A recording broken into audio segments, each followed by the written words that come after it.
This channel does not promote any violent, harmful, or illegal activities. All content provided by this channel is meant for an educational purpose only. Nura পাগলা নামে একজন মানুষ মারা গেছে।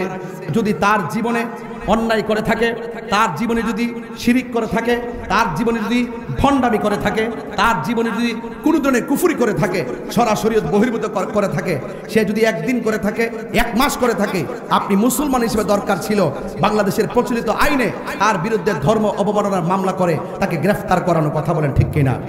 কিন্তু সেই নুরা পাগলা যখন মারা গেল, তখন আপনি তার অতীতের ইতিহাসকে টেনে তাকে ভণ্ড ফতোয়া দিয়ে তাকে কবরস্থ করা হলো। সেই কবরের ভিতর থেকে আপনারা তাকে লাঠি দিয়ে আঘাত করে করে কবর খুঁড়ে তার লাশটাকে বের করলেন। বের করার পরে তার লাশকে নিয়ে উল্লাস করেন, আল্লাহু আকবার, নারায়ে তাকবীর, আল্লাহু আকবার স্লোগান দিয়ে দিয়ে আপনারা সেই লাশটার মধ্যে আগুন ধরিয়ে পুড়িয়ে দিয়েছেন। আমার তো মনে হয় না এখানে যারা আছেন 60 বছরের মানুষ আছে, 70 বছরের মানুষ আছে, স্বাধীনতার আগে পরের মানুষ আছে, আপনাদের জীবনে কোনোদিন দেখেছেন কোন কবর থেকে লাশ তুললা, মুসলমানের লাশ তুললা আগুন দা পুরাইছে? এমন ইতিহাস কি বাংলাদেশে হইছে? 5 সেপ্টেম্বর 2025 জুমার নামাজের পর বিকেল থেকে সন্ধ্যা পর্যন্ত রাজবাড়ীর গোয়ালন্দে নুরাল পাগলার দরবারে একদল লোক হামলা চালায়। নেতৃত্বে ছিল উপজেলা ঈমান আকিদা রক্ষা কমিটি।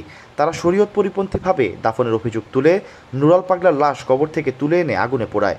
এ সময় সংঘর্ষে পুলিশ সহ অর্ধশতাধিক ব্যক্তি আহত হন। দরবারের খাদেম রাসেল মোল্লাকে মারধর করে পরে হাসপাতালে তার মৃত্যু হয়। এটিকে নিঃসন্দেহে মব হত্যাকাণ্ড বলা যায়।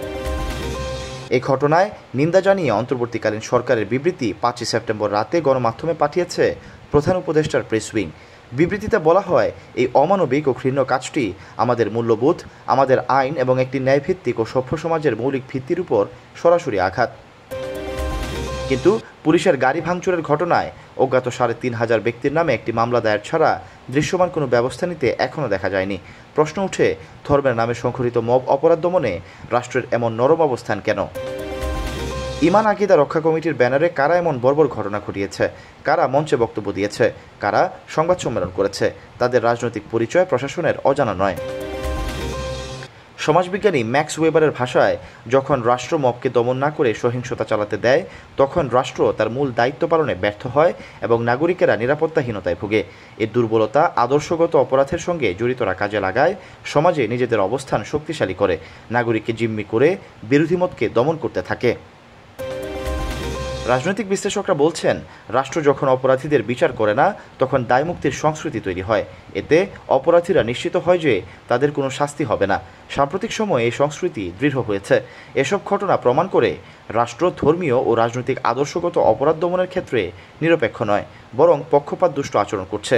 উদাহরণ হিসেবে ধানমন্ডি 32-এর মব সন্ত্রাসের কথা বলা যায়। 2 দিন ধরে চলা ভাঙচুরে কারা জড়িত ছিল তার প্রমাণ রাষ্ট্রের কাছে রয়েছে, কিন্তু আইন শৃঙ্খলা রক্ষাকারী বাহিনীকে নিষ্ক্রিয় রাখা হয়েছিল। এ ঘটনায় মামলা বা তদন্ত কমিশন গঠনের কোনো খবরও পাওয়া যায়নি। 2024 সালের 4 আগস্ট থেকে গত 13 মাসে দেশে হাজার হাজার বাড়িঘর ও মানুষের উপর মব হয়েছে। শত শত মাজার, খানকা শরীফ কথিত তৌহিদি জনতার নামে একটি রাজনৈতিক দলের কর্মীরা ভাঙচুর কিংবা আগুন দিয়ে জ্বালিয়ে দিয়েছে।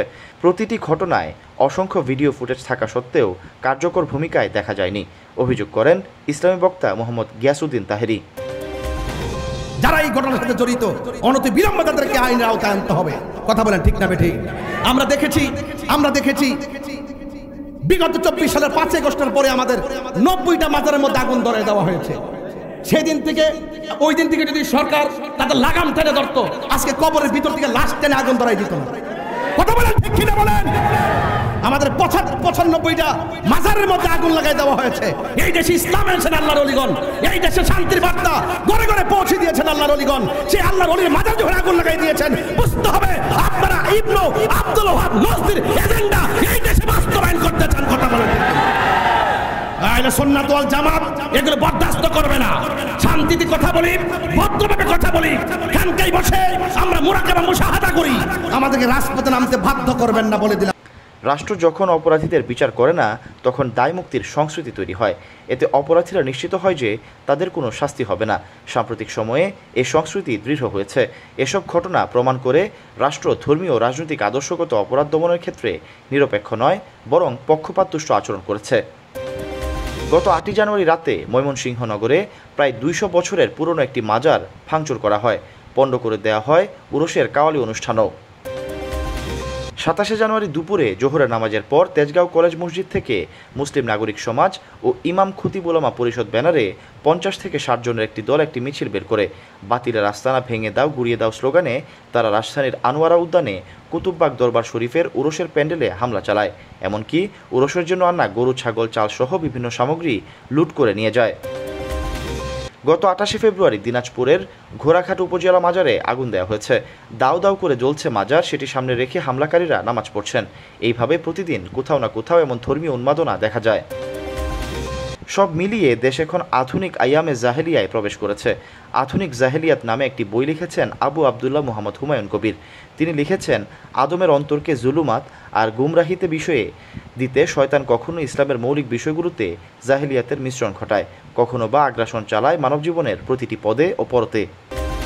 আরবি আইয়ামে জাহেলিয়ার বাংলা অর্থ হচ্ছে অজ্ঞতার যুগ। ইসলামের ইতিহাসের ভাষায় ইসলামের নবী মুহাম্মদ সাল্লাল্লাহু আলাইহি ওয়াসাল্লামের নবুয়ত লাভের পূর্বে আরবের লোকেরা ঐশীবাণীর অভাবে অজ্ঞতার অন্ধকারে নিমজ্জিত ছিল। তখন আরবদের মধ্যে নানারূপ ধর্মীয় অনাচার ও কুসংস্কার বিরাজ করছিল। তারা নানা পাপাচারে আসক্ত ছিল, যা আইয়ামে জাহেলিয়া বা অন্ধকার যুগ নামে পরিচিত। রাজনৈতিক বিশ্লেষকরা বলছেন, বাংলাদেশ উগ্রপন্থীদের দখলে চলে যাচ্ছে। আওয়ামী ও ভারতীয় যে বয়ানের ছড়াছড়ি, সেগুলোকে এক প্রকার বহিরতা দেয় কখনো তৌহিদি জনতা, কখনো ইমান আকিদা রক্ষা কমিটির এসব কর্মকাণ্ড। সরকার যদি মনে করে সংখ্যাগরিষ্ঠ জনগোষ্ঠীর কাছেই শুধু তার জনপ্রিয় ধরে রাখা দরকার, তাহলে বলতেই হয় তারা ভুল পথে হাঁটছে। Syed Sakib, BNN news 24।